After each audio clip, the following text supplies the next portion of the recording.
Live from New Delhi, you're watching DD India News Hour, India's voice to the world. I am Anil Thomas. Coming up in the next hour. India's Finance Minister presents 2024 Interim Budget, accord priority to the poor, women, youth and farmers. India's Prime Minister hails the budget, says it is not merely an interim budget, but an inclusive and innovative budget.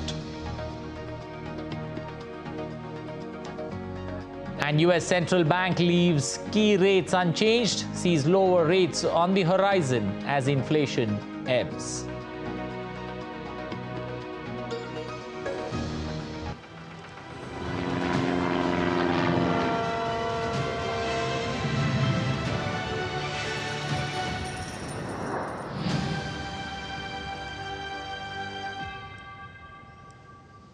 Well, first news from the Interim Budget 2024.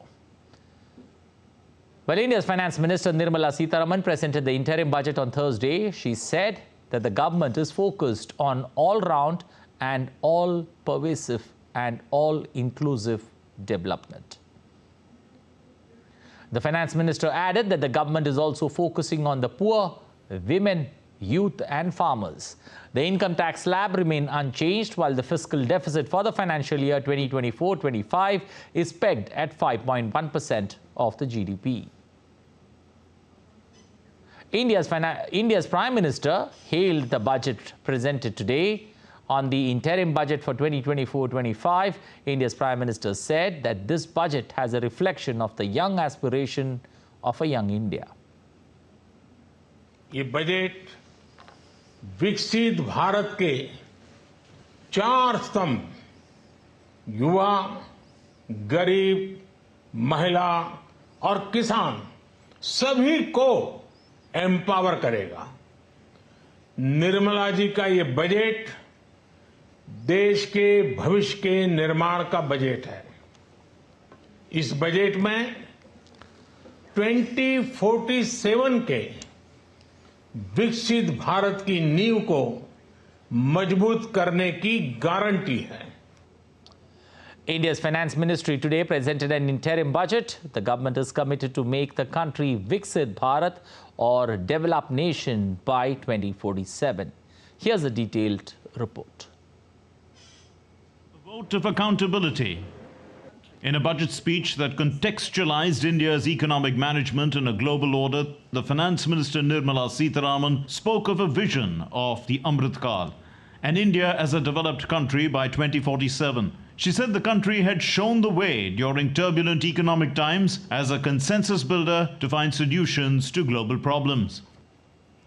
The recently announced India-Middle East-Europe economic corridor is a strategic and economic game changer for India and others. In the words of Honorable Prime Minister, the corridor, and I quote, will become the basis of world trade for hundreds of years to come, and history will remember that this corridor was initiated on Indian soil. India is moving forward towards a Viksit Bharat, or a developed India. Much of that vision sees a transition to green energy. The budget 2024 makes significant announcements towards green transition. 10 million households will get up to 300 units of free electricity every month through the adoption of rooftop solarization. This is in keeping with Prime Minister Narendra Modi's resolve made at the time of the Ram Temple consecration. Through rooftop solarization, 1 crore households will be enabled to obtain up to 300 units free electricity every month. This scheme follows the resolve of Honorable Prime Minister on the historic day of consecration of Sri Ram Mandir in Ayodhya. Savings up to 15 to 18,000 rupees annually for households from free solar electricity and selling the surplus to the distribution companies. Charging of electric vehicles. Entrepreneurship opportunities for a large number of vendors for supply and installation. employment opportunities for the youth with technical skills in manufacturing, installation, and maintenance. The government is also providing viability gap funding for offshore wind energy projects. E-vehicle ecosystem will get a boost through greater government support for manufacturing and adoption of e-vehicles in public transport. The FDI inflow between 2014 and 2023 has been doubled compared to the period 2004 to 2013. The government has also been aiming to maximize the multiplier effect of capital expenditure and has increased it by a numerical aesthetical 11.1% to 11,11,111 crore rupees. Building on the massive tripling of the capital expenditure outlay in the past 4 years, resulting in huge multiplier impact on economic growth and employment creation, the outlay for the next year is being increased by 11.1% to 11,11,111 crore rupees. This would be 3.4% of our GDP. Finance Minister Nirmala Sitharaman committed to reducing the fiscal deficit to 5.1% in the current budget and to reduce it further to below 4.5% by 2025-26, a clear path of fiscal consolidation. She committed the interim budget to the House with a reference to the economy being firmly placed on a high sustainable growth path. Bureau Report, DD India. Well, at this point of time, let's take a pause in that interim budget stories and head straight to the Ministry of External Affairs press conference, where the spokesperson Randeep Jaiswal is briefing the media. Very specific details, you should contact the relevant authorities, in this case, in the Ministry of Defence. On our part, what we can say is that the two sides are aware of the traditional grazing areas in the border regions, in the border areas. Any incident of friction is dealt with through established mechanisms as appropriate. मधुदेंद्र, आपका भी सवाल इससे जुड़ा था, तो आपका सवाल मैंने जवाब दे दिया है. Coming to your question regarding today happens to be 1st of February. It marks the 3rd anniversary of some developments. On that, I would like to say that we are concerned with the deteriorating situation in Myanmar, which has direct implications for us. As a neighboring country and friend of Myanmar, India has been long advocating for complete cessation of violence and Myanmar's transition towards inclusive federal democracy. We want an early resolution of the issue through constructive dialogue and return of peace and stability in the country. Stranger, just one question. Your concern is regarding the latest revealed that the war or that. So the concern is in general all the developments that are happening in the country, security situation, all that is happening in terms of instability, violence, etc. Second question regarding? On Somalia. On Somalia and Ethiopia, I would like to convey to you that we have noted the development in the Horn of Africa following the signing of an MOU between the Federal Democratic Republic of Ethiopia and Somaliland. India underscores respecting the sovereignty and territorial integrity of all states. We call for peaceful dialogue between the parties to address the situation. So that is, Srinjoy is referring to your question. As I had said in earlier presser, there are issues between India and China, which are being discussed in two tracks, both on the military to military discussions as also in the diplomatic channels. So all these issues, as and when they arise, these are taken up appropriately. Yeshi, regarding your question on Bhutan, Foreign Secretary was there. He visited, he was in Bhutan.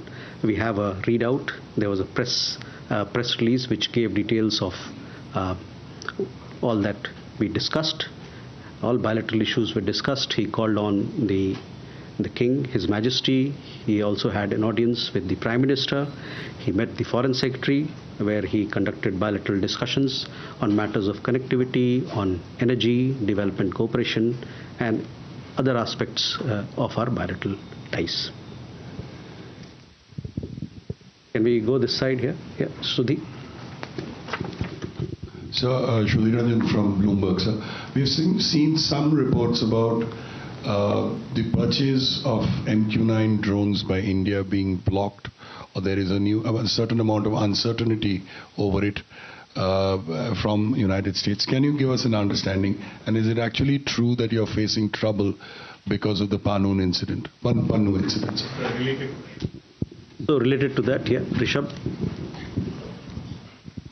So Rishabh from Times Now, adding to Shudhi's question, there's another report that Congress has given a go-ahead to the manufacturer of the drone to be sold to India, and the notification can be released in 24 hours. These are two conflicting reports that have come in. If MEA can clarify what is correct and where are we standing on the deal as of now. Mm-hmm. Same question. Yeah. Hi sir, I'm Siddhant from CNN News 18. Sir, my question is regarding Maldives. So world is watching what is happening in Maldives. Opposition parties, MPs were beaten up inside the house, and in fact one female MP was harassed on the roads of Maldives, sir. Some MPs have alleged that President Muizu is trying to sort of bribe some MPs to make them come on his side, sir. How does India look at the situation, the political turmoil that is going on in Maldives? Thank you. You had a question behind you.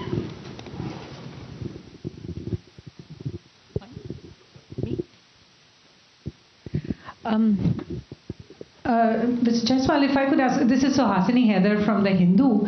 Just to follow up with Sudhiranjan's question, there was a recent visit by senior U.S. officials, including the U.S. Assistant Secretary of State Donald Lu, to Delhi over the weekend. So I just wanted to ask if they raised the question of the inquiry in India into the alleged assassination plot against Mr. Pannu, and whether there has been any progress on the high-level committee, high-level investigative panel, I think, that had been announced on November 18th by the Ministry of External Affairs, the composition of that panel, what progress, if any, has been made in these 2 months.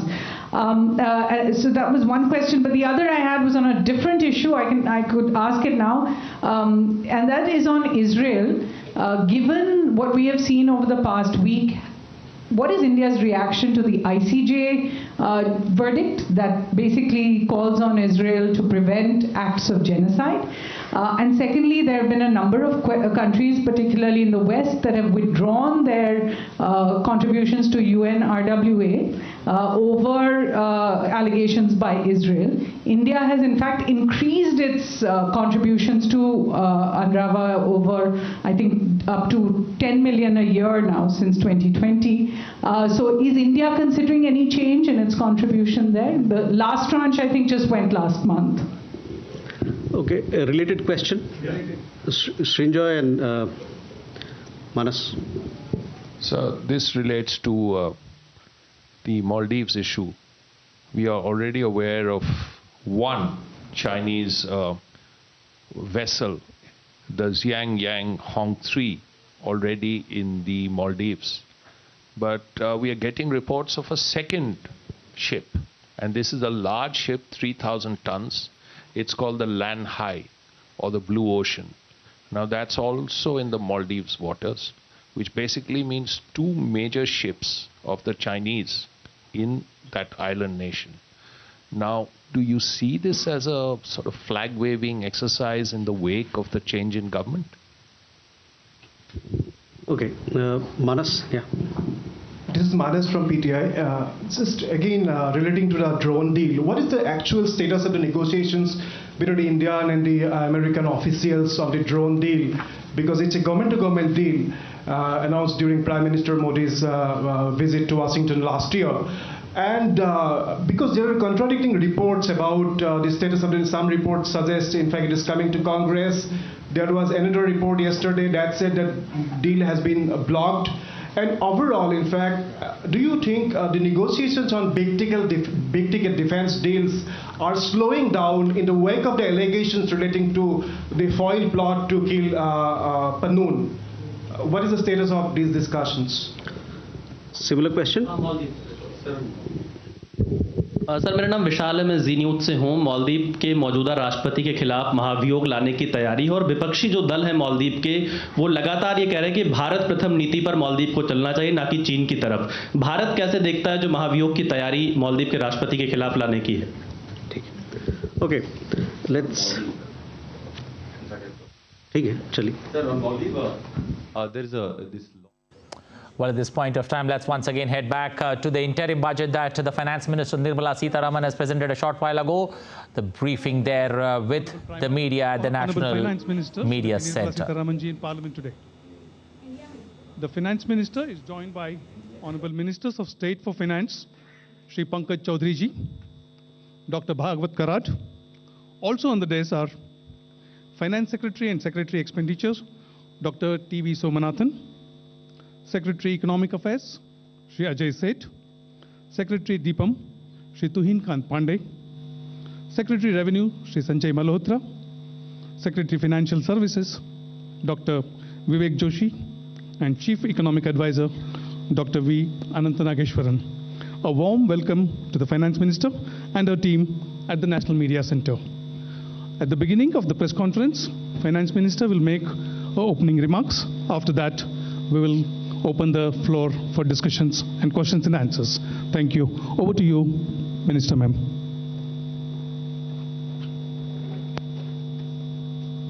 So thank you for coming here today. Thank you very much for coming here today. Slightly longish opening remarks. I'll try to cut it down. But over and above what you heard me say, I just want to give the overall perspective, so I'll take a bit longer than I desire. See, this is an interim budget presented just before the election, obviously. The four large things that I want to draw your attention to is GDP. You get the numbers, you see it and so on, but I want to bring in this dimension, that governance, development and performance. On all these three heads, I'd like to say what actually we have achieved, because that forms the backdrop.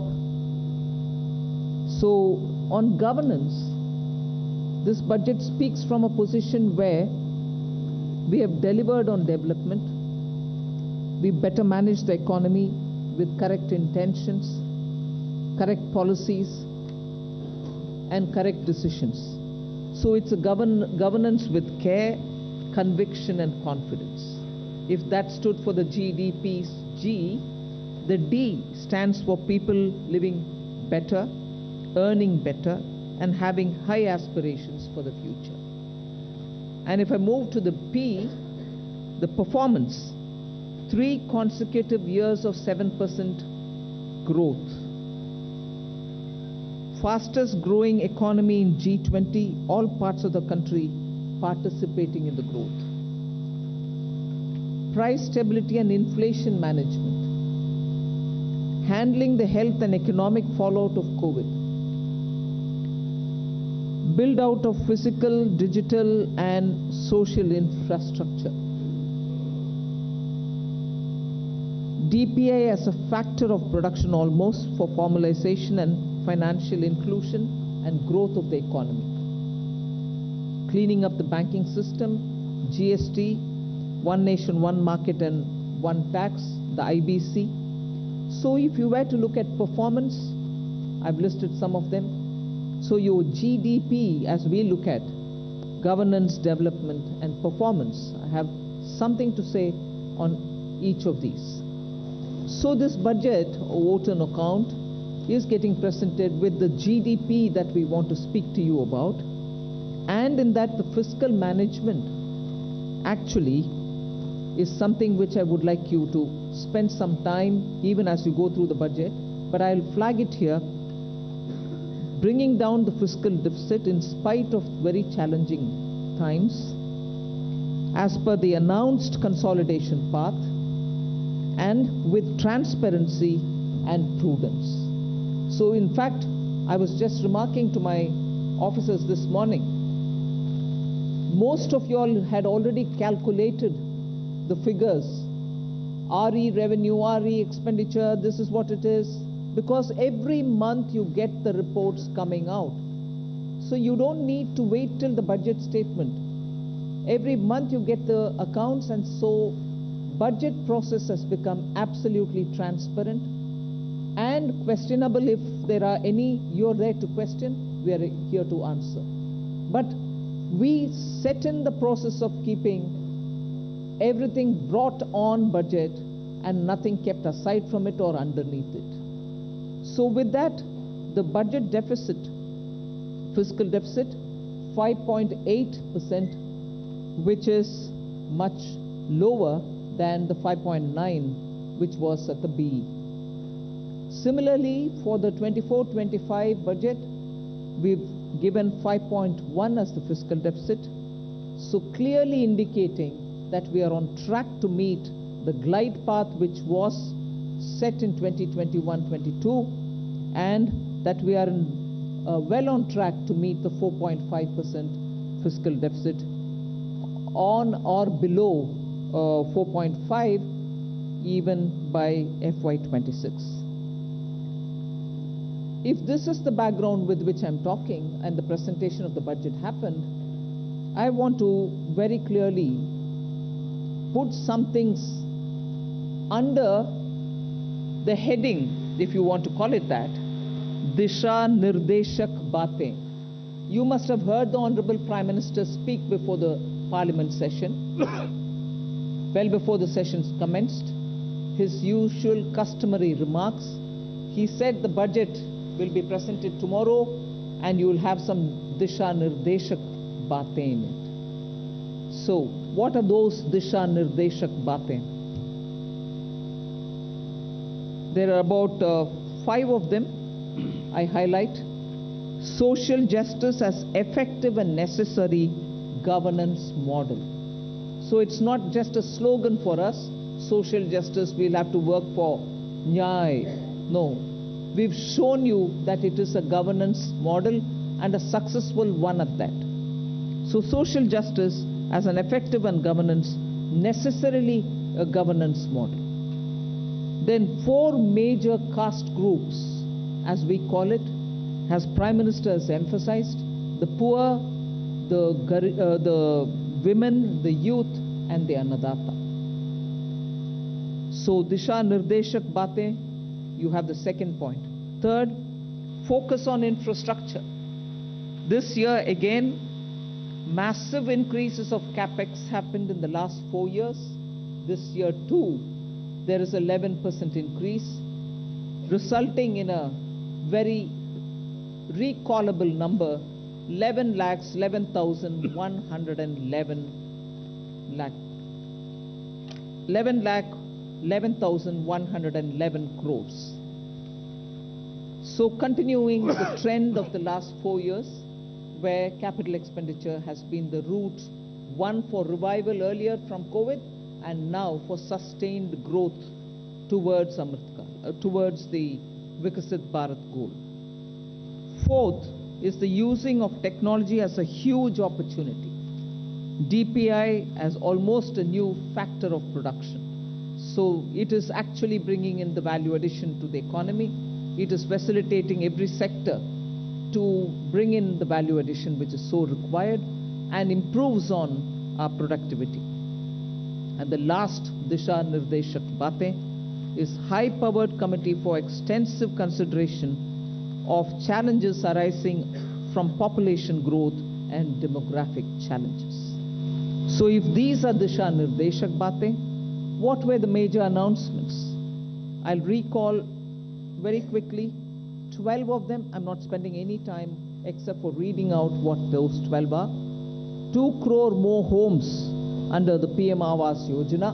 We already completed nearly the 3 crore. Housing for middle class. Rooftop solar for at least 300 units of power generation every month, which will be muft bijli for the households.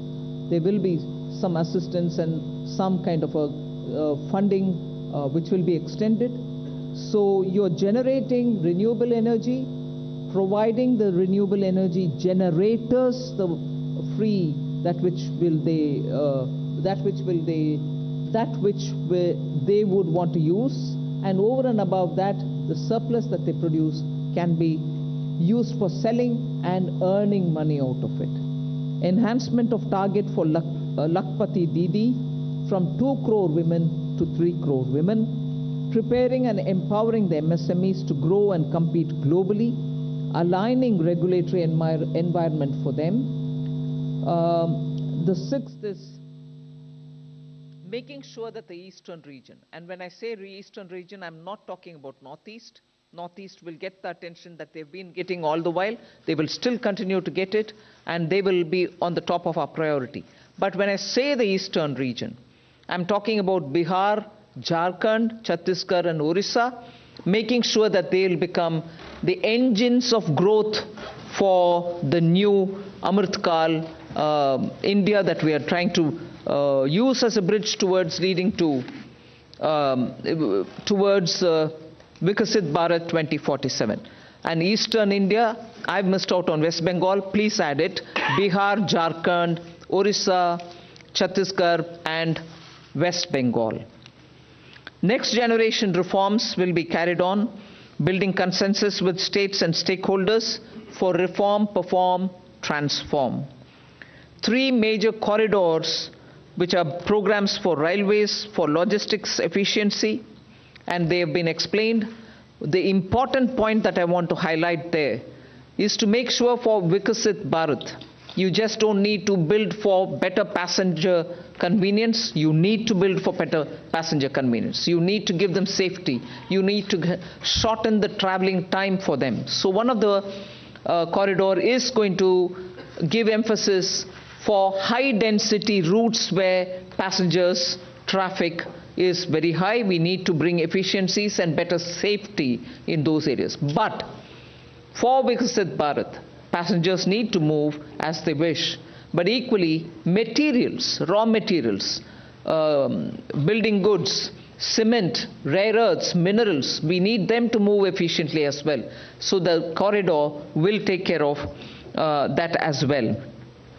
So the synergy between movement of people and movement of goods is what is being highlighted in the 3 corridors that we're talking about. Ninth announcement, that is urbanization, looking at Metro and Namo Bharat. One of the railway related things which I missed out on telling you, 40,000 bogies are going to be improved in the standards with which they can be effective rolling stock and also give the convenience in the passenger experience inside the bogies as well. So 40,000 coaches are going to be brought up to the level of Vande Bharat standards. Metro and Namo Bharat I did mention, so that urban transformation through transit-oriented development can happen. The 10th announcement which I draw your attention to is 1 lakh crore corpus for research and innovation by private sector. So that's coming in at the 10th. 11th is boost to tourism, including spiritual tourism. Interest-free loans will be given to states so that they can build on iconic tourist centers. And the 12th one is supporting reforms in state. They are separate from the development of tourism centers, and therefore I want you all to have the clarity that help to centers are supporting reforms in state is slightly different from boost to tourism. There will be a white paper on economic performance of the last 10 years compared with the previous 10 years. The 12th announcement is so much a statement that I would like to make, which is what I made in the budget speech as well.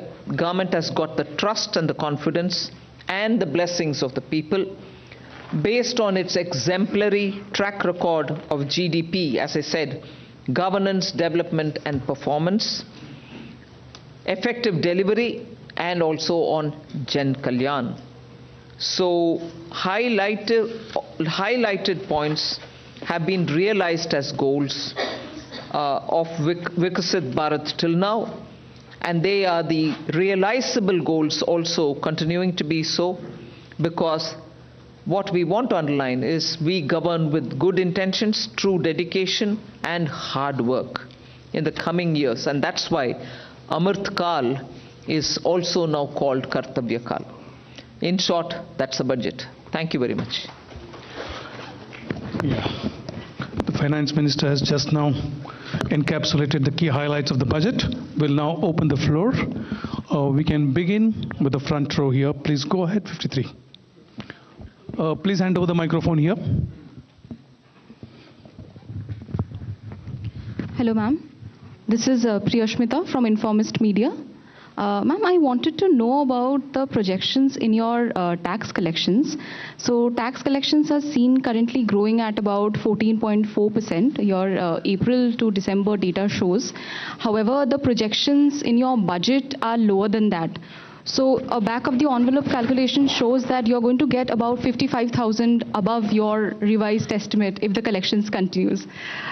So your estimates are conservative, would you say that? I'll certainly ask Somanathan to come in on that. Estimates are always realistic with us. So let me clarify this. If you look at page 6 of the budget, you can look at it later. I'll just explain it to you. We are projecting that gross tax revenue. Now, this gross tax revenue in this sheet is net of refunds. So net of refunds, we are projecting that in this financial year, it will grow by 12.5% with reference to last year's actual. So from 30.54 lakh crores last year to 34.37 lakh crores this year is what is presented in our revised estimates. However, the sharing of taxes with the states is different for different taxes. Not all taxes are shareable in the same ratios. What has happened this year, if you look at the numbers, and they are given on page 6, union excise duties have actually shrunk. They have not increased. Most other taxes have grown at, as you say, 14%, etc. Union excise duties have grown minus 5%. That reduction is almost entirely on the account of the center. Because the same way that cesses are not shared, reduction in cesses is entirely borne by the center. So as a result, the state's share has increased by 16.5% in our revised estimates. Between the state share in the revised estimate and the state share last year, there's an increase of 16.5%. So taxes are growing 12.5% net of refunds. State share is growing 16.5% net, and therefore net to center is growing only 10.8% approximately. So there is no expected further padding or anything here. This is our realistic but slightly conservative estimate. Okay, the next question please, 65. Please go ahead. Hi ma'am, I'm Kriti from Informist Media. So you mentioned that CAPEX, there has been a push towards CAPEX. However, the CAPEX jump for this year is 11%, right? Which is lowest in last 4 years. So are we moving towards a place of moderation in CAPEX? And secondly, while the budget, this is another unrelated question, while the budget clearly says that you are committed to your 4.5% target, you have also been recommended to bring down your debt to GDP ratio to 40% level, which still stands above 50%. So how are we looking towards moving towards that target? Thank you. First of all,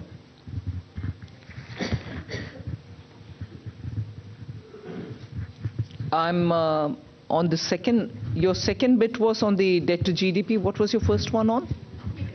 CAPEX. 11% growth in CAPEX. You've got used to about 30%, 23% from a low base. And today 11% on a high base appears low, informist. 11 lakh crores going for capital expenditure. And you're seeing also that the private sector is coming in with their investments. So one has to have a clear understanding that when the government wants to spend through capital investment, it can be for one, triggering the economy so that private sector also comes in. At a time when private sector didn't come in, we still fully came in. Now we are seeing also signs of private sector also coming in. So it's only natural for two reasons, therefore, for you to look at. One, on what base are you saying 11% is less? Growth it is. And second, please do look up if private sector is coming in or not. Does that answer you? Yeah. The next question, we'll take it. Wait. Still? On your 40% of, first of all, that was a figure that was set before COVID. Its relevance today is something that has to be looked at completely afresh. And in fact, in 21-22, the Finance Minister had set out a particular fiscal consolidation glide path, which is the post-COVID glide path. I would only point out that today India's debt to GDP ratio is one of the lowest in the G20 apart from other countries. So we have to look at things in today's context, not based on a historical relic of a report which was prepared long ago before COVID happened. Yeah. And again, our external debt also is something which you should notice has never been high, not high even now. Yeah, second row, I would request you to confine to one question, please, because there are many questions coming up. Yeah, thank you very much. Please go ahead.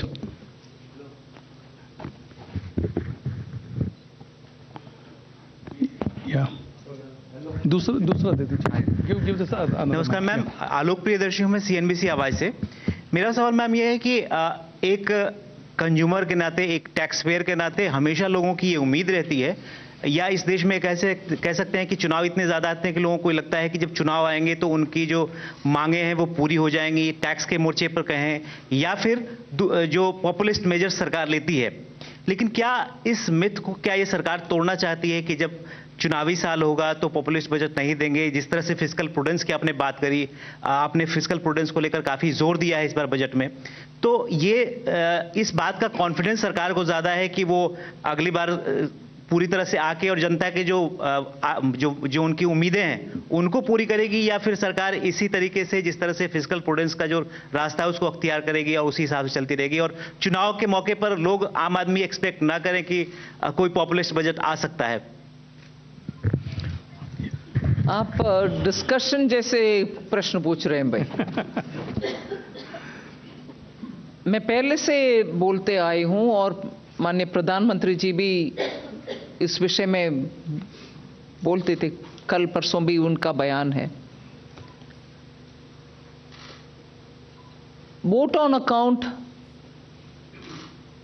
क्या है, कैसे है, आपको मालूम है. So we largely kept vote on account as vote on account, but also showed how the economy will be moving forward and what's our plan for it. Who are we going to aim at when in July, when we come back to present a budget? Who are the sections who will be addressed? What are the kind of investments we'll make? However, very clearly showing that on capital expenditure, we are showing an increasing growth. More money is being put in for that, for innovation, and so on. So announcements भी है, ये नहीं है कि vote on account है, इसमें कुछ और नहीं है. Announcements है, दिशा निर्देशक बातें भी है. So vote on account and interim budget को कैसे, किस हद तक उपयोग कर सकते हैं, और वो भी कॉन्फिडेंट सरकार, उस हद तक हमने यूज ही किया है. Yeah, Z Business, and after that you hand over the microphone to your right. Yeah.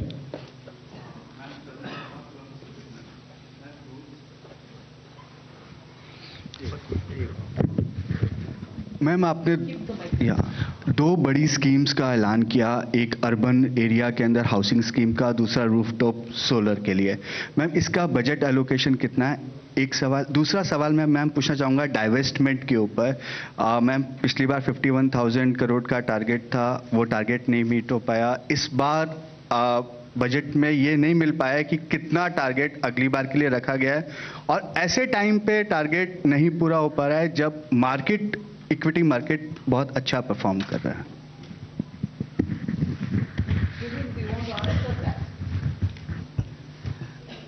पहली बात तो मैं ये स्पष्ट करना चाहूँगा कि जो डिसइन्वेस्टमेंट है उसमें हम वैल्यू लॉकिंग का प्रिंसिपल लाते हैं। आपको एक मैं छोटा सा उदाहरण देता हूँ। हमारे जो 61 लिस्टेड CPSCs हैं और 16 PSBs हैं, एक यानी कि 1 जनवरी 2021 में, यानी कि 3 साल पहले उनका combined market cap 15 lakh crore था और आज के वक्त में वो 58 लाख करोड़ है। तो हमने 42 लाख करोड़ की वेल्थ क्रिएट की है पब्लिक सेक्टर में, और उसको माइनॉरिटी शेयर होल्डर्स जो उसमें हैं उन सबके साथ उनकी वेल्थ शेयर हुई है। तो आप वेल्थ इफेक्ट नहीं देख रहे हैं, आप सिर्फ उसमें से वेल्थ में से हम क्या निकाल रहे हैं, लेकिन वो जो वेल्थ जनरेट करना भी इक्वली इम्पॉर्टेंट है। एक साल लोन में हमने 25 लाख करोड़ का एडिशन किया है। तो आप समझ सकते हैं कि 2014 से जब हमने 4.2 लाख करोड़ का डिसइन्वेस्टमेंट किया है और 4 लाख करोड़ का हमने डिविडेंड लिया है CPSC से, 8.5 लाख करोड़, उसके मुकाबले एक ही साल में 25 लाख करोड़ का हम मार्केट कैप ऐड कर रहे हैं। तो ये जो वैल्यू अनलॉकिंग स्टोरी, इसका मतलब ये है कि आपको डिसइन्वेस्टमेंट करना है तो वेल्थ भी इंप्रूव करनी है, शेयर की वैल्यू भी लेनी है, और तब डिसइन्वेस्टमेंट कैलिब्रेटेड वे से करना है। इसलिए सरकार ने डिसइन्वेस्टमेंट का एक तो हमने कोई फिक्स टारगेट भी इसे नहीं रखा है। हमने ये कहा है कि हम एक अदर रिसीट्स में एसेट मोनेटाइजेशन हो, डिसइन्वेस्टमेंट हो, वो सब जाते हैं। और दूसरा रिसीट का एक इशू है कि हम कभी भी यदि हमें अपॉर्चुनिटी मिलेगी इससे ज़्यादा भी कर सकते हैं, लेकिन एक उसको फिक्स्ड मार्केट सिग्नल ये देना कि हम शेयर बेचेंगे ही बेचेंगे, इसी प्राइस पे बेचेंगे, उसके कारण उसका प्रतिकूल असर मार्केट में पड़ता है। इसलिए जो हमारा वो है अर्थ ये है कि हमारा जो रेवेन्यू है, और दूसरी हमने इम्पॉर्टेंट स्ट्रैटेजी है कि डिसइन्वेस्टमेंट और डिविडेंड ये दोनों ऑपोजिट डायरेक्शन में हैं। जब हम कंबाइंड कह रहे हैं हम 92,000 करेंगे तो कंबाइंड आप देखिए, और non tax revenue is the biggest story.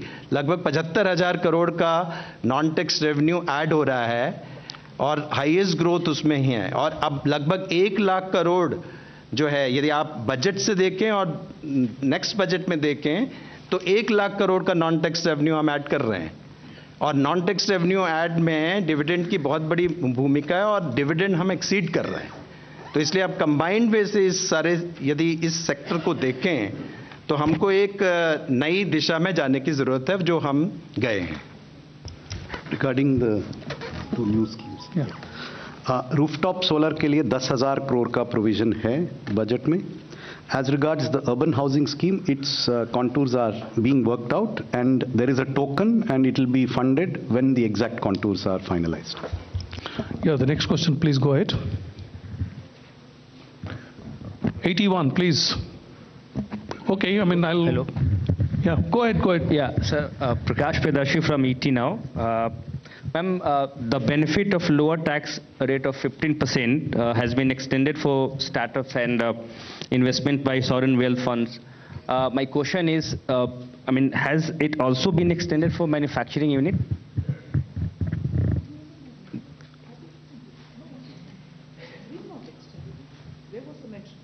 No, I'm asking, I'm seeking clarity. No. Thank you. Yeah, Bloomberg, Ruchi.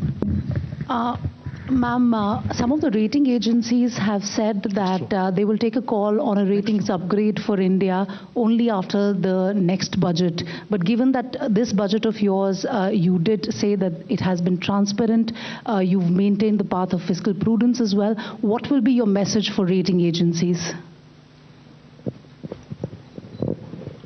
Not only aligning with the fiscal consolidation roadmap that we gave earlier, but bettering it. is that one simple, straightforward message which every rating agency should take on board. Should take on board. Ma'am. Yeah, please go ahead. Yeah. Sapna here from CNBC TV 18. Ma'am, two questions. One very broad, generic, excellent work in terms of fiscal consolidation.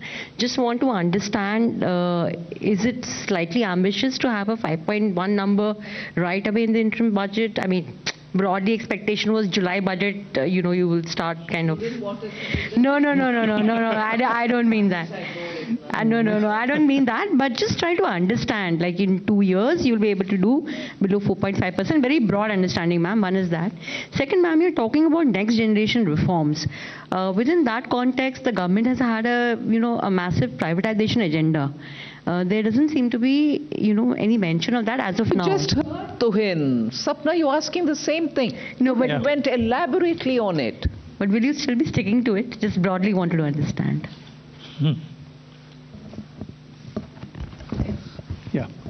Yeah, please go ahead. Yeah. Timsi Jaipuria from CNBC TV 18. Ma'am, in your budget speech, you've given a very ambitious target of 1 lakh crore worth of a fund for private sector for research and innovation, where you've promised 50-year interest-free loan. If you could give the contours of this scheme, which are the sectors who will benefit in terms of the private sector, which are the specific sectors who can avail this corpus, and what kind of work or research and innovation are we focusing on? Sectors and how this scheme will work. So I'll tell you the quantitative part, and Secretary EA can expand on the sectors. There is the 1 lakh crore is a provision over a period of time as the need emerges. This will be provided as a 50-year interest-free loan to a financial institution which will be identified, which will be within the government ambit of financial institutions, who will then finance or refinance projects at long tenors and at concessional rates of interest. Money has been provided in this budget in the Department of Economic Affairs for multiple purposes, including this one. So there is a provision for this in the Department of Economic Affairs, which covers many other things also. As regards the sectors, I'll leave Secretary. See, as announced in the budget speech, these are the sunrise sectors. And what is the economic logic behind it? These are the innovations and research. Investments are needed today, and the private sector, the returns will come a couple of years down the road. And those couple of years can be 4 years, 5 years, 10 years. For some investments, it can be even longer. So it will not be commercially viable for private sector to invest if it were to be a commercial money for them. So this is what the fund will help them. Clear identification of those sunrise sectors will be through a stakeholder process. Yeah, business line. Namaskar, ma'am. Shishir here. Just two clarity, ma'am. One is about the TCS. Some changes have been made in the TCS on the LRS. So what are those changes? There is not much clarity because explanatory memorandum is not there. And the second part is the housing scheme. Will it be just like an interest subvention scheme, or what will be the contour of that?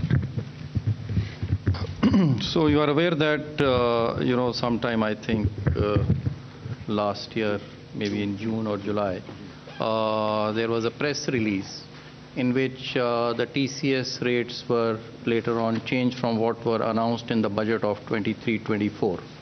So basically it is just to align those TCS rates with what was announced in the press release. There is no further change from what was announced in the press release. Your question on housing was? What will be the contours? It's still being worked out. Interest subvention, will there? It could be one of the features of the scheme, but nothing has been finalized yet. It's under discussion between Department of Financial Services, Ministry of Housing and Urban Affairs. Multiple options are being considered on how to achieve the purpose that has been set out.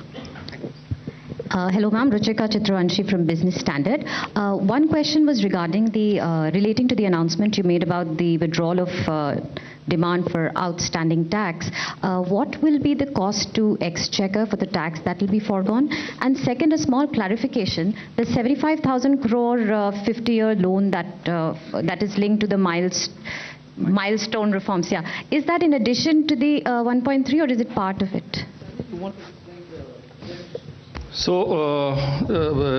all of you would be aware, that there are a large number of small demands that are pending with respect to income tax, wealth tax, gift tax. They number in all about 2.68 crore such demands. The total amount, of course, is very high, which is 35 lakh crore of outstanding demand. A lot of it is in litigation. But many of these demands, about 2.1 crore, in fact, 2.1 crore out of 2.68 lakh demands are valued less than 25,000 rupees. Now, many of these demands are very, very old, dating from 1962, when Income Tax Act was enacted, and right now till very recently till today. So this has been causing a lot of hindrance, especially for the taxpayers, because these demands are very old. Many of them are unreconciled because of systemic issues. We shifted, our CPC, all the tax records, centralized them in 2010-11 year. And so that's why a cutoff has been taken at 10-11, because previously the demands were decentralized. And so we are unable to, verify many of them, causing disruption and hindrance in payment of refunds. So out of this 2.1 crore demands, which are less than 25,000 rupees, about 58 lakh demand entries for the period pertaining to financial year 9-10. And then from 10-11, these are less than 25,000, as already announced by the Honorable Finance Minister, and another 53 lakh entries pertaining to the remaining 5 years from 10-11 to 14-15. So 1.1 crore small demands, 25,000 and 10,000 for the 5 years. These are being remitted. The total amount is less than 3,500 crore rupees. The 75,000 crores is part of the 1,30,000 crores. Yeah, go ahead, please. Yes, go ahead. Hi, ma'am. This is Pushpita from the core. You mentioned about that nearly 40,000 rail bogies will be converted to Vande Bharat standard. But if you look at the price of Vande Bharat, is comparatively higher than the other ticket prices. So considering the affordability of the passengers, what will be the pricing and how will it be decided? If you could. It's up to the railways, but Vande Bharat trains are one thing. The bogies, 40,000 being upgraded to the Vande Bharat standard is another thing altogether. Those bogies probably cannot even take the speed with which we want to improve the high density areas with better speedy transportation for the common man. Equally, the inside bogie experience is also not up to the mark, because they've been so for a very long time, and as time passed by, their quality has also come down a bit. So we are talking about the bogie quality matching with the Vande Bharat standards. As to which of those lines of traffic that they will get connected to, and as a result what will be the rationalization of the ticket price, is not something that we can talk about. That's something which the railways will work out gradually. But progressively, that point proves that through the 40,000 bogies that we're talking about, the quality of the Indian rail bogies, which are so important for safe travel and also ease of living travel and comfort, will need upgradation, and this is what we're aiming. Yeah. Please speak into the microphone. Yeah, good evening, Minister. Minister, you had announced an aggressive plan for privatization of 2 government banks a couple of years back. So is that proposal still on the table? And my second question is, your thoughts on the shrinking successively, every successive year we've been seeing the divestment receipts shrinking. So your thoughts on that? Not Tuhin had explained the second part of your question, but never mind. I'll ask him to again probably explain it. He'll give you an answer. We're not sitting on judgment over anything. The disinvestment receipts, as you say, is that, is basically you part with your wealth, which is the shares or a property, and convert it in and monetize it. Now, there is a wealth effect also there, and we have partners which are the listed companies, the minority shareholders. Our point is that we are also, taking care of GDP, as FMM mentioned, in respect of CPSCs. If you look at the CPSC's performance, whether it comes to capex of 3.2 lakh crore, whether it is their growth story, whether their investment in green energy, whether their performance in return on capital employed, whether you look at return on equity, on all fronts, we are seeing that they are big market players. They continue to improve, and therefore they continue to reward shareholders, including the government. Government is a majority shareholder, but a large part of our shareholders are minority shareholders. So therefore, any strategy, calibrated disinvestment strategy, which will actually do the sum over a period of time, is much more than that. And besides, the shares also give you dividend, and we have a consistent dividend policy too. And money is fungible. So we have to have a new paradigm in terms of thinking about, and not to just keep on parting with our wealth at one stroke. We can always do it in a gradual, calibrated way. We'll take a question from the right side, ma'am. Please go ahead. Yeah.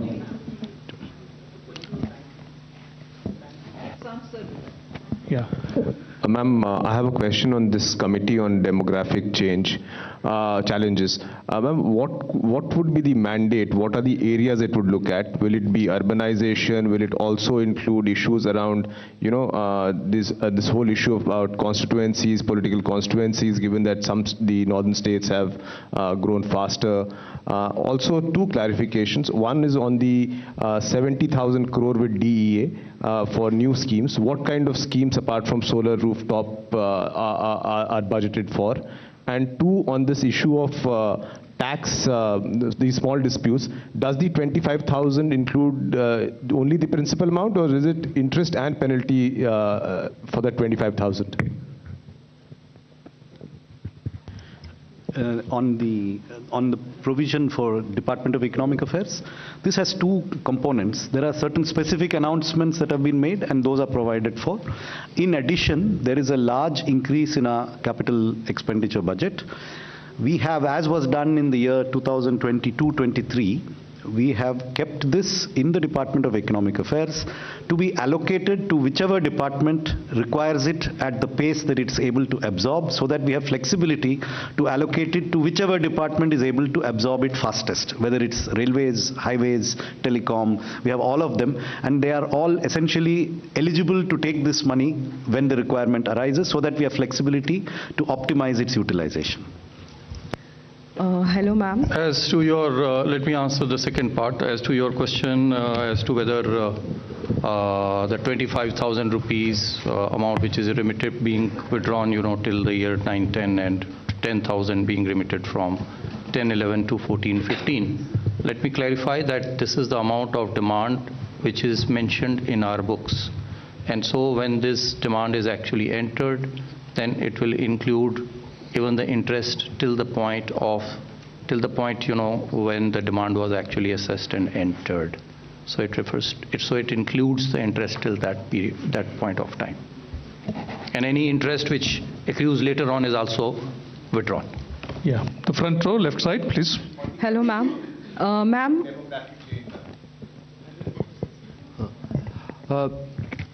See, when we talk about demography, it is an opportunity, it is a challenge. And the current numbers, how the changes are happening over a period of time. So this committee will have a mandate to have an extensive consideration of those challenges and the opportunities, and come out with a specific set of recommendations. Hello, ma'am. Ma'am, I am Monica from the New Indian Express. Ma'am, in your budget speech, you mentioned about the India, Middle East, Europe Economic Corridor. So given the fact that there are conflicts in the Middle East region, so is the project still on track? And also, when the French president was here, was there any discussion on the corridor? Well, it's been announced and we are taking it forward. Yes, there is significant disturbance in the Red Sea area and the Middle East, but this is a project which has long-term implications for the entire region up to Europe, because it also includes Europe. So yes, we will be taking this project forward. We will be consulting and taking it in all its contours. The second last. Ma'am, Himanshu Shekhar from NDTV India. Second last row, madam. Ma'am, एक महत्वपूर्ण घोषणा आपने की है प्रधानमंत्री आवास योजना को लेकर। अगले 5 साल में आप 2 करोड़ घर बनाएंगे। क्या ये फैसला हुआ है कि इसमें से कितने घर आप ग्रामीण इलाकों में बनाएंगे और कितने शहरों में, जैसा कि पहले ग्रामीण के लिए बनाएंगे? ग्रामीण के लिए 2 करोड़ और घर बनाएंगे। हाँ। और ये 2 करोड़ 95 लाख का जो आपका टारगेट था वो आपने पूरा हो गया है? 3 crore, we are close to achieving 3 crores. And over and above the 3 crores, ये 2 करोड़ है। और इसके लिए फाइनेंशियल कुछ एस्टिमेशन हुआ है, कितना एलोकेशन करेंगे आप? The allocation is provided for. It will be supplemented when the costing is worked out for these additional. But there is a provision to kick it off in the coming year. Thank you, sir. Yeah, please go ahead.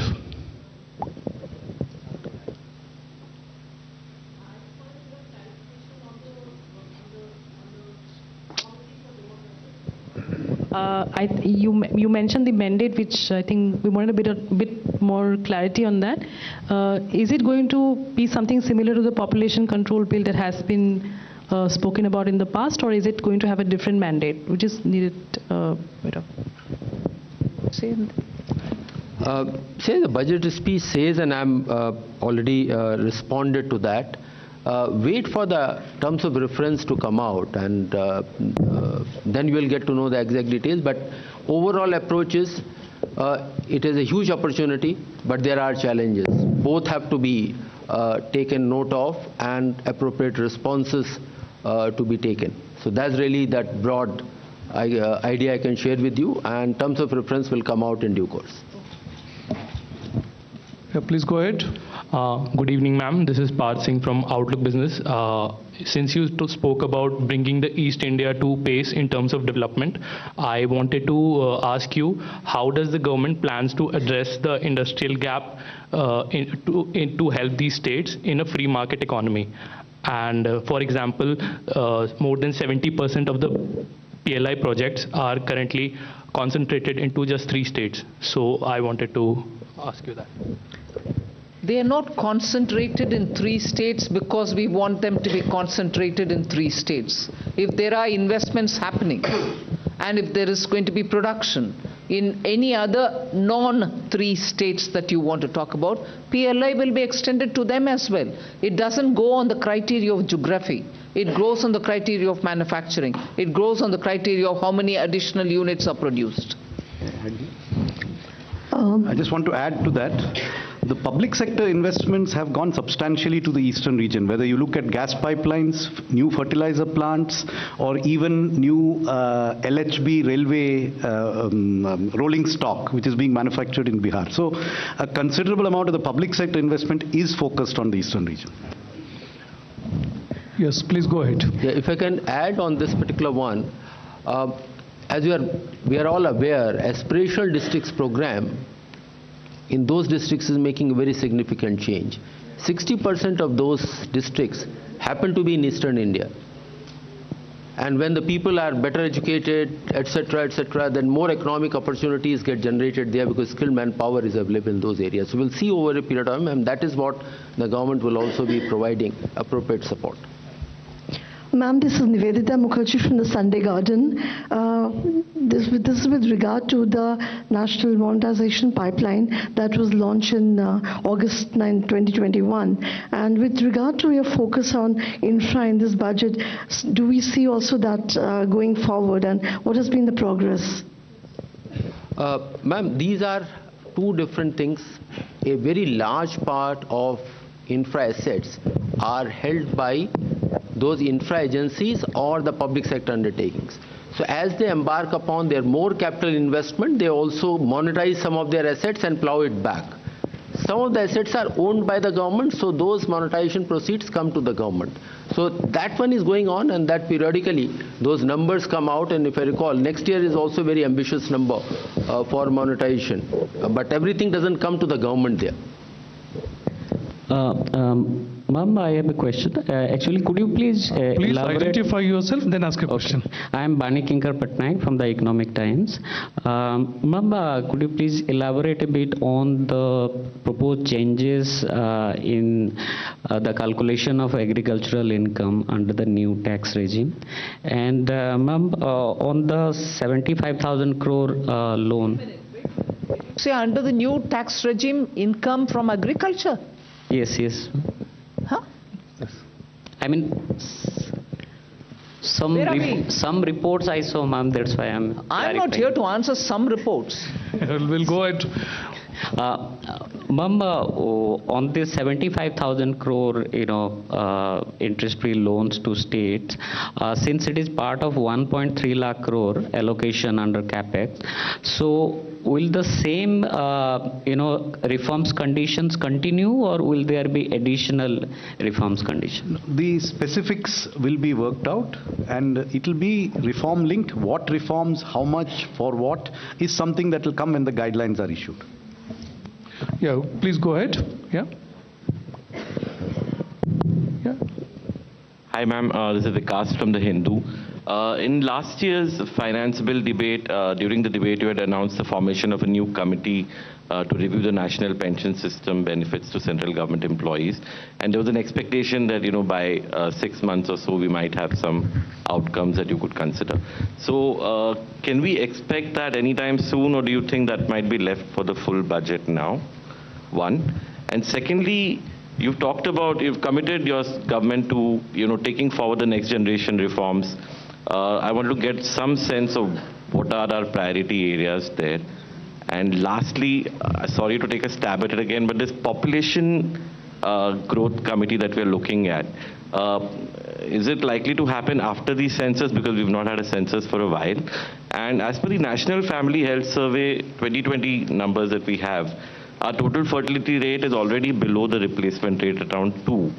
So is there some way that we're looking at keeping our population stable at a certain level, or to reduce it over a broader period? You may want to help me by saying question number 1, question number 2. I'll go on answering. You seem to have asked me about 5 different questions, right? Please go ahead. What was your first? Sorry. NPSO. NPS was first. Once we are ready with the report, we'll let you know. I don't think there was a time given. We said at the earliest they will give the report. Yeah, so that stays there. What's your second? Second was, ma'am, some sense of the priority areas for next generation reforms. Ajay, you want to add in there? See, you would have noticed that a particular section and extensively covered that what will be the broad strategies for the next several years, getting into those. So those are the indications that can be the broad area for the reforms, the next generation of reforms. But that's not an exhaustive list, but a broad sense you can get it from there. Yeah. And the third was, ma'am, the population bit. The third was the population bit, ma'am. I think Ajay has answered. Yeah, I think, please confine to one question, because, many questions are still there. Please go ahead. Yeah. Good evening, ma'am. Janani from NDTV Profit. Ma'am, I would like to get some perspective on some of the scheme outlays. One being the capex infusion to OMCs. In FY24 budget, there was 30,000 for retrofitting, petroleum retrofitting for OMCs. This, in the revised estimate, it was said that 15,000 only would be allotted ahead of the budget. But later, we are seeing that the same 15,000 amount is there for FY25. Just want to understand if the same has been deferred, and also on the fertilizer subsidy, comparatively it's lesser, so the reason or reasons behind that math. On the oil marketing company public investment, the requirements were reassessed, and it's also been deferred to next financial year.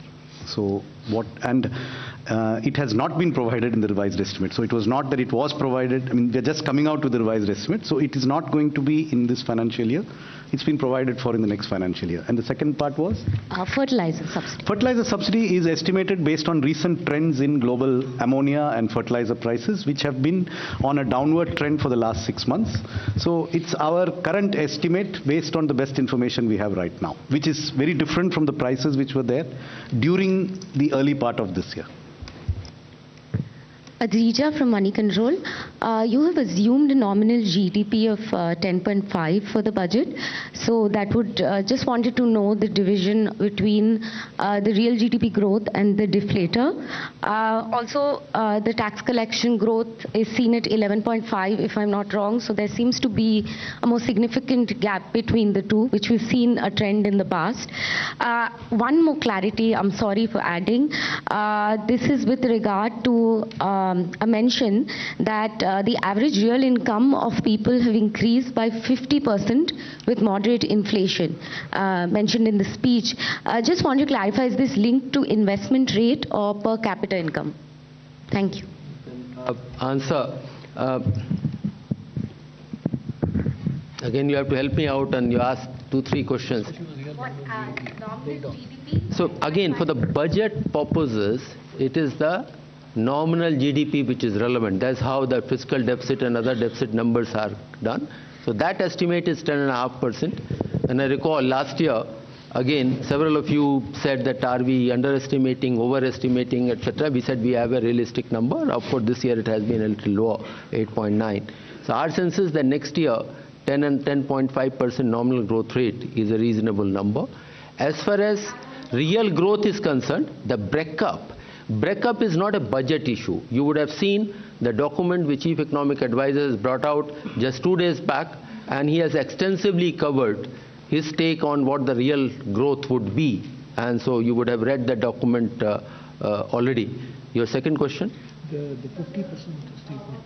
50% is I said that announcement, or rather the data which has been shared in the budget, is in real terms. So that has nothing to do with inflation. You are combining the two issues here. There's on a constant prices, income has gone up by 50%. There's yet another statement which is coming up. There has been a moderate inflation. Inflation has been kept within the policy band, except for the post-pandemic period. If you take the 10-year period, it has been well within the policy band. I'll request. I'll just clarify. I'll just clarify this. I think the reference to the growth in real per capita income is 56% is the growth between FY14 and FY23. That's what ma'am was referring to in her speech, and 57% growth in real per capita GDP. Okay, that is what she was referring to. Thank you. Yeah, please go ahead. I'm Meghna Mittal from Money Control. The government has announced in the budget lowering the market borrowing for next financial year, the gross market borrowing.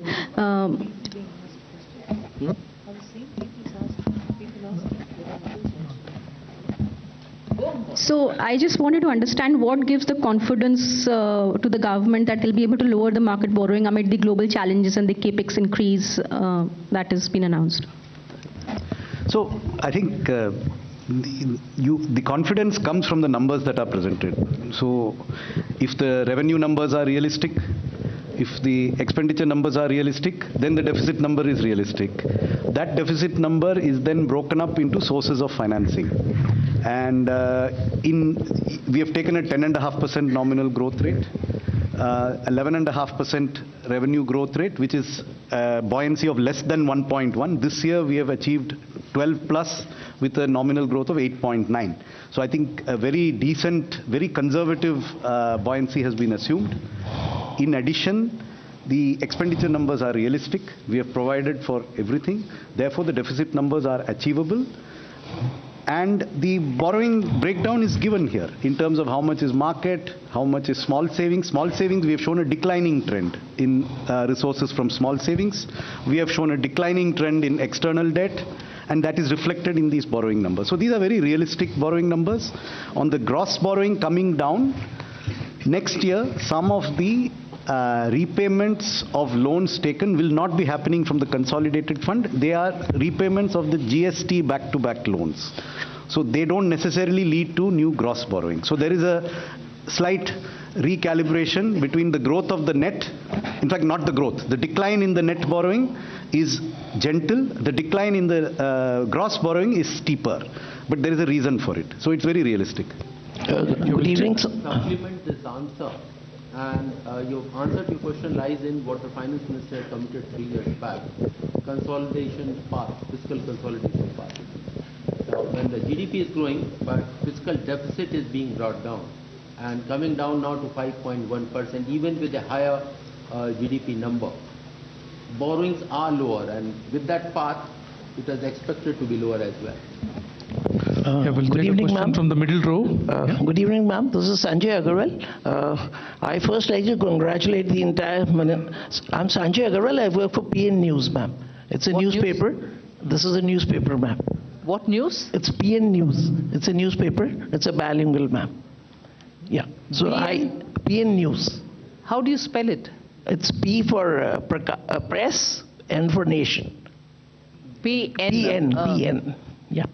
So first, like to congratulate you. You've made history by presenting the 6th consecutive budget.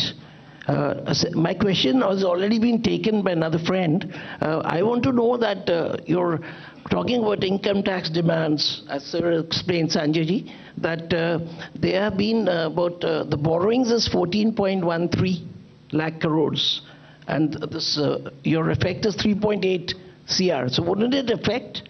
And wouldn't be like in the future, there are a lot of quote, he said it's going to be, people are going to say, okay, waive off our demands. Is this not going to set a wrong, means, I don't know, what should I call it, ma'am? See, as I mentioned to you, this should not be seen as a waiver. Because, as I mentioned, in the year 10-11, we shifted our records which were previously maintained at zonal levels or state levels, and which were mostly paper records, or if they were computerized, then they were held in computers locally. There was no central record. So in the year 10-11 we shifted this centrally to our central processing center now in Bangalore. A lot of those demands which are over there, they have actually been paid for by the taxpayers. Because when we reach out to them and we tell them, this is a demand, this is a small demand, of course, but they say, well, we have already paid it. But the records were not with us because they were all decentralized.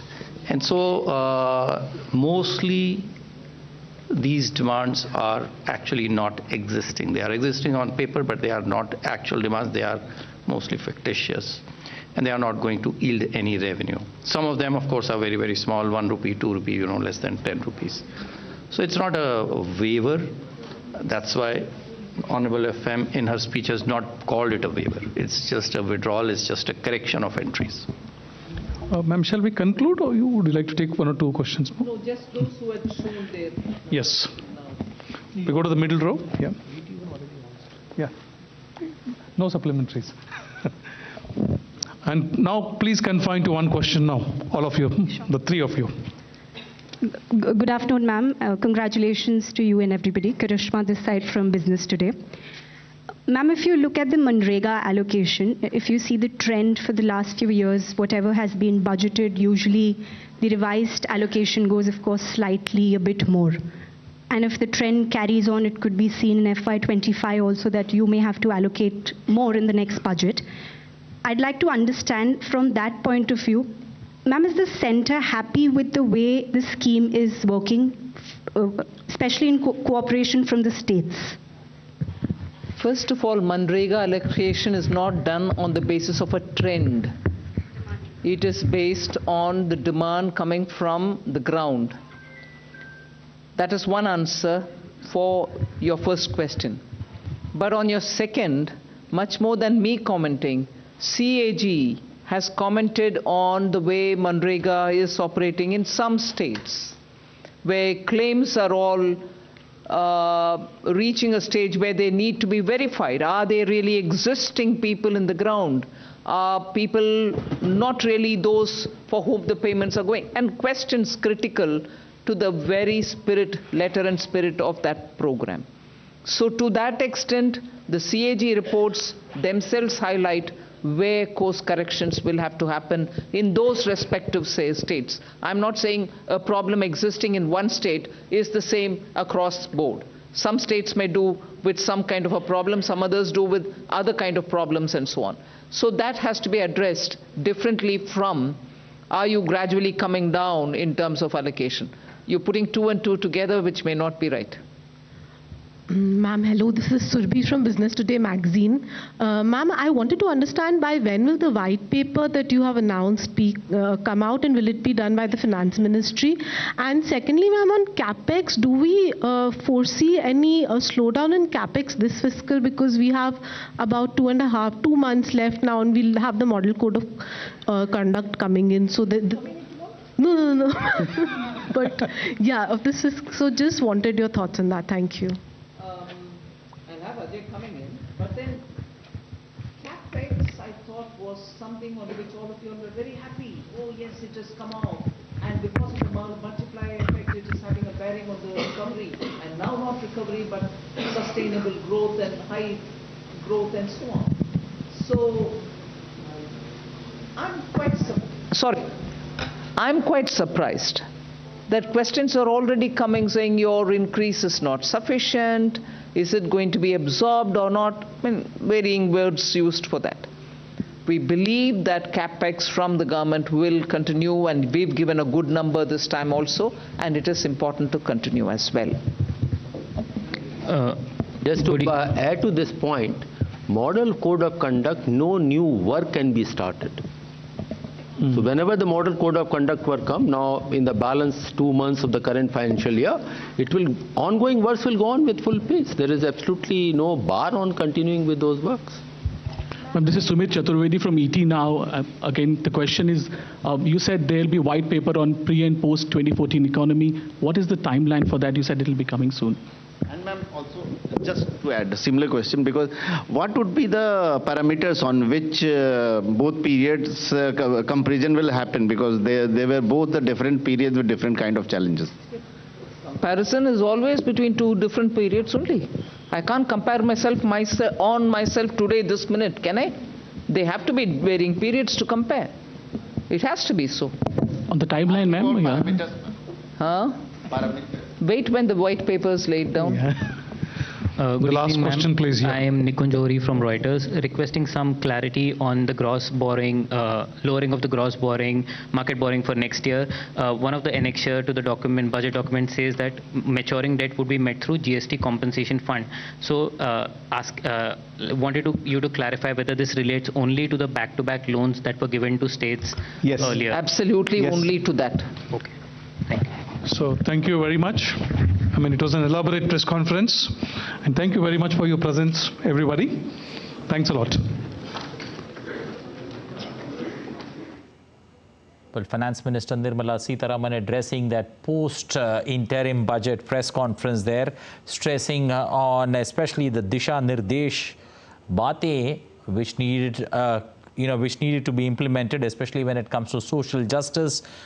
4 models of Garib, poor, women and youth, along with the farmer, focus on infrastructure, using of technology as an opportunity, especially when it comes to DPI, and high power committee on population growth and demographic challenges. Also, with regards to the interim budget, the finance minister was very clear that the government has delivered development. Well, that's it in this special broadcast. Thanks for watching.